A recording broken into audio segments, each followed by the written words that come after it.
নমস্কাৰ সকলোকে স্বাগতম জনাইছোঁ বিশ্বাসী বন্ধুনতি গুৰুত্বপূৰ্ণ ভিডিঅ'লৈ। আহোমসকলে আমাৰ অসমত 600 বছৰ শাসন কৰিছিল।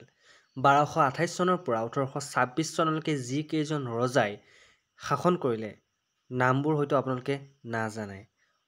যদি আপোনালোকে নামবোৰ নাজানে, আজি আপোনালোকৰ কাৰণে ভিডিঅ'টো এইকাৰণে লৈ আহিছোঁ কাৰণ আসাম টেক ৰিকমেণ্ডৰ লগতে বিভিন্ন ধৰণৰ এক্সামত আহোম ৰজাসকলৰ নামবোৰ আহে আৰু তেওঁলোকৰ শাসনকালৰ চনটো আপোনালোকক সুধিব পাৰে। গতিকে আজি আপোনালোকক এইটো ভিডিঅ'ত মই লৈ যাম আহোমসকলৰ 600 বছৰ শাসনকাললৈ। গতিকে ভিডিঅ'টো শেষলৈকে চাব।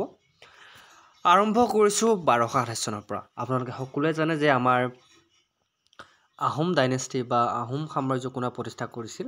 চুকাফাই। গতিকে নাম্বাৰ 1 চুকাফা। চুকাফাই কিমান চনৰ পৰা কিমান চনলৈকে শাসন কৰিছিল আমাৰ অসমখন? 1228 পৰা 1268 চনলৈকে চুকাফাই শাসন কৰিছিল। চুকাফাৰ পিছত কোনজন ৰজা আহিছিল? চুকাফাৰ পিছত ৰজা আহিছিল চুটেম্পা। নামটো মনত ৰাখিব। চুকাফাৰ পিছত কোন আহিছিল? চুটেম্পা। চুটেম্পাই শাসন কৰিছিল 1268 চনৰ পৰা 1281 চনলৈ। চনটো মনত ৰাখিব, বহুত ইম্পৰ্টেণ্ট হয়। চুটেম্পা আহিল। চুকাফাৰ পিছত চুটেম্পা আহিল।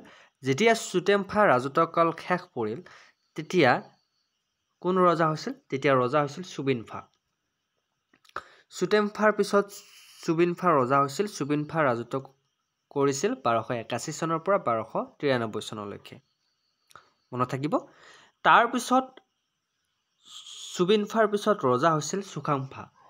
চুকাম্ফা হৈছিল 4 নম্বৰ ৰজা আৰু তেখেত কেতিয়াৰ পৰা শাসন কৰিছিল? 1293 চনৰ পৰা 1332 চনলৈকে তেখেতে শাসন কৰিছিল। কিমান চনলৈকে চুকাম্ফাই শাসন কৰিছিল? 1293 চনৰ পৰা 1232 চনলৈকে। চুকাম্ফাৰ যেতিয়া ৰাজত্বৰ অন্ত পৰিল তাৰপিছতে আকৌ 5 নম্বৰ ৰজা হৈ আহিল চুখ্ৰিমফা। চুখ্ৰিমফা কিমান চনৰ পৰা কিমান চনলৈ ৰাজত্ব কৰিছিল? 1332 চনৰ পৰা 1364 চনলৈকে ৰাজত্ব কৰিছিল। মনত থাকিব। চুখ্ৰিমফাৰ পিছত 6 নম্বৰ ৰজা হৈ পৰিছিল চুটাফা ৰাজত্ব কৰিছিল 1364 পৰা 1374।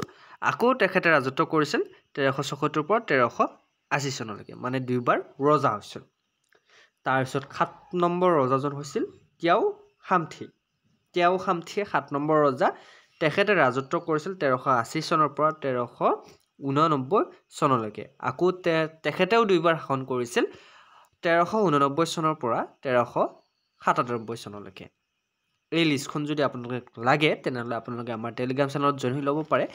তাতে আপোনালোকৰ সম্পূৰ্ণ ৰজা লিষ্টখন পাই যাব।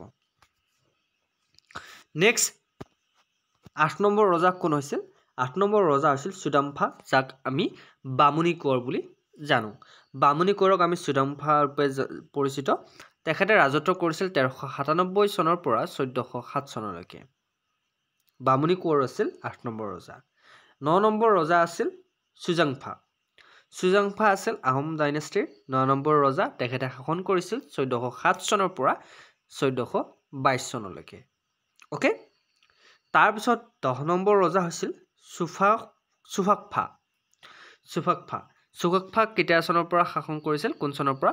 1422 চনৰ পৰা 1439 চনলৈকে শাসন কৰিছিল। মনত থাকিব। চুফাকফা আছিল 10 নম্বৰ ৰজা। 11 নম্বৰ ৰজা কোন আছিল? চুফাকফাৰ পিছত ৰজা আহিছিল চুচেংফা। চুচেংফা কিমান চনৰ পৰা শাসন কৰিছিল? 1439 চনৰ পৰা 1488 চনলৈকে শাসন কৰিছিল। তাৰপিছত চুচেংফাৰ পিছত আহিছিল ৰাজত্ব কালত চুহানফা। চুহানফাই ৰাজত্ব কৰিছিল 1488 চনৰ পৰা 1493 চনলৈকে আৰু তেখেত আছিল 12 নম্বৰ ৰজা। তাৰপিছত আহিল চুপিম্ফা। চুপিম্ফা হ'ল 13 নম্বৰ ৰজা। তেখেতে ৰাজত্ব কৰিছিল 1493 চনৰ পৰা 1497 চনলৈকে। মনত থাকিল। চুপিম্ফাৰ পিছত ৰাজত্ব কৰিছিল চুহুংমুং, যাক আমি দিহিঙীয়া ৰজা বুলি পৰিচিত বা দিহিঙীয়া ৰজা বুলি জানো। তেখেতে দিহিঙীয়া ৰজা শাসন কৰিছিল 1497 চনৰ পৰা 1539 চনলৈকে। মনত থাকিল। নেক্সট 15 নম্বৰ ৰজা হৈ পৰিছিল চুক্লেংমুং। শুক্লেংমুং শাসন কৰিছিল 1539 চনৰ পৰা 1552 চনলৈকে তাৰপিছত ৰাজত্ব কৰিছিল চুকাংফাই চুকাংফাই ৰাজত্ব কৰিছিল 1552 চনৰ পৰা 1603 চনলৈকে চুকাংফাৰ পিছত 17 নম্বৰ ৰজা হৈ পৰিছিল চুচেংফা যাক আমি প্ৰতাপ সিংহ বুলি জানো চুচেংফাই ৰাজত্ব কৰিছিল 1603 চনৰ পৰা 1641 চনলৈকে তাৰপিছত ৰাজত্ব কৰিছিল 18 নম্বৰ ৰজা হিচাপে চুৰামফা নাম শুনিছে তেখেত হৈছে 18 নম্বৰ ৰজা আৰু তেখেতে শাসন কৰিছিল 1641 চনৰ পৰা 1644 চনলৈকে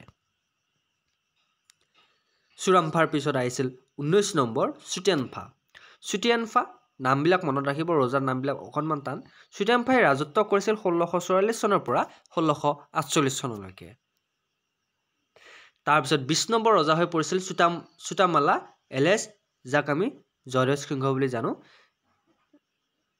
চুটামালা এলাইছ জয়দেৱ সিংহ দুইজনে শাসন কৰিছিল 1648 চনৰ পৰা 1663 চনলৈকে তাৰপিছত আহিছিল চুপংমুং এলাইছ চক্ৰধ্বজ সিংহ তেখেতে শাসন কৰিছিল 1663 চনৰ পৰা 1670 চনলৈকে তাৰপিছত চুনিয়াতফা এলাইছ উদয়াদিত্য সিংহ তেখেতে শাসন কৰিছিল 1670 পৰা 1662 চনলৈকে তাৰপিছত 23 নম্বৰ ৰজা হৈছিল শুক্লাংফা এলাইছ ৰামধ্বজ সিংহ তেখেতে শাসন কৰিছিল 1672 চনৰ পৰা 1674 চনলৈকে তাৰপিছত আহিছিল চুহুং এলাইছ চামুগুৰিয়া ৰজা মিত্ৰজোঁট হিচাপে শাসন কৰিছিল তেখেতে শাসন কৰিছিল 1674 পৰা 1675 চনলৈকে মিত্ৰজোঁট হৈছিল তেতিয়া তাৰপিছত 25 নম্বৰ ৰজা হৈ পৰিছিল খামজাঙীয়া ৰজা নাম শুনিছে তেখেতে মাত্ৰ 20 দিন শাসন কৰিছিল কেতিয়াবা সুধিব পাৰে আপোনালোকৰ প্ৰশ্ন যে আহোম ৰাজত্বকালত মাত্ৰ 20 দিন ৰাজত্বকালত থকা ৰজাজনৰ নাম কি বহুত ইম্পৰ্টেণ্ট কোৱেশ্চন হয় 20 দিন মাত্ৰ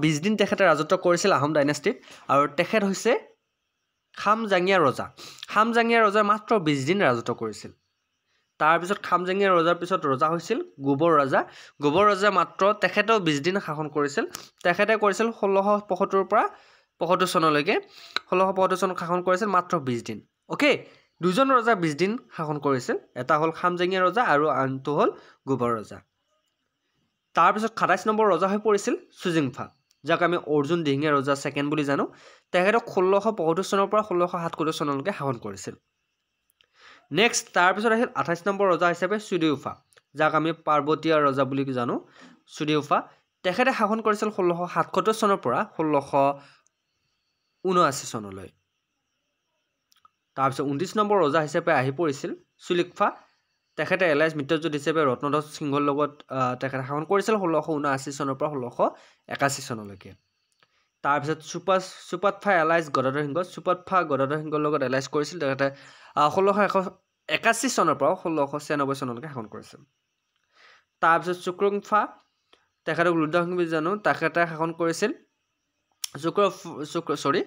চুক্ৰংফা এলাইছ কৰিছিল ৰুদ্ৰসিংহৰ লগত তেখেতসকলে শাসন কৰিছিল 1696 চনৰ পৰা 1714 চনলৈকে তাৰ 32 নম্বৰ ৰজা হিচাপে আহিছিল উটানফা তেখেতে মিত্ৰজোঁট শিৱসিংহৰ লগত মিত্ৰজোঁট কৰিছিল আৰু তেখেতে শাসন কৰিছিল 1714 চনৰ পৰা 1744 চনলৈকে তাৰপিছত চুটাংফা মিত্ৰজোঁট কৰিছিল প্ৰমত্ত সিংহৰ লগত তেখেতে ৰাজত্ব কৰিছিল 1740 পৰা 1751 চনলৈকে তাৰপিছত চুৰামফা মিত্ৰজোঁট কৰিছিল ৰাজেশ্বৰ সিংহৰ লগত 1751 চনৰ পৰা 1789 চনলৈকে তাৰপিছত চুনেওফা মিত্ৰজোঁট কৰিছিল লক্ষ্মী সিংহৰ লগত তেখেতসকলে শাসন কৰিছিল 1769 চনৰ পৰা 1780 চনলৈকে তাৰপিছত চুহিত ফুংফা তেখেতে মিত্ৰজোঁট কৰিছিল গৌৰীনাথ সিংহৰ লগত 1780 চনৰ পৰা 1795 চনলৈকে তাৰপিছত 37 নম্বৰ ৰজা হিচাপে হৈছিল চুক্লিংফা তেখেতে মিত্ৰজোঁট কৰিছিল কমলেশ্বৰ সিংহৰ লগত 1795 পৰা 1810 চনলৈকে শাসন কৰিছিল তাৰপিছত আহিছিল চুদিনফা এলাইছ চন্দ্ৰকান্ত সিংহৰ লগত মিত্ৰজোঁট কৰিছিল তেখেতসকলে শাসন কৰিছিল 1810 চনৰ পৰা 1818 চনলৈকে আকৌ 1819 চনৰ পৰা 1821 চনলৈকে শাসন কৰিছিল তাৰপিছত 39 নম্বৰ ৰজা আছিল পুৰন্দৰ সিংহ তেখেত 1818 চনৰ পৰা 1819 চনলৈকে শাসন কৰিছিল আৰু 1833 চনৰ পৰা 1838 চনলৈকে শাসন কৰিছিল, দুবাৰ শাসন কৰিছিল। তাৰপিছত একদম শেষত শাসন কৰিছিল যোগেশ্বৰ সিংহ 40 নম্বৰ ৰজা। তেখেতে শাসন কৰিছিল 1821 চনৰ পৰা 1826 চনলৈকে আৰু তেতিয়া ইয়াণ্ডাবু সন্ধিখন স্বাক্ষৰ হৈছিল।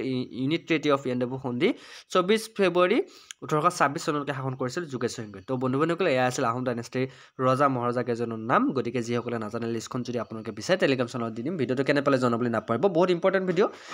বিভিন্ন ধৰণৰ এক্সামৰ কাৰণে যদি ভিডিঅ'টো ভাল পাইছে লাইক কমেণ্ট শ্বেয়াৰ লগতে আমাৰ বিশ্বাসী চেনেলটো ছাবস্ক্ৰাইব কৰি দিব বুলি নাপাহৰিব। আজিলৈ মানে অন্য এটা ভিডিঅ'ত আকৌ লগ পোৱাৰ প্ৰতিশ্ৰুতিৰে জয় হিন্দ, জয় অসম।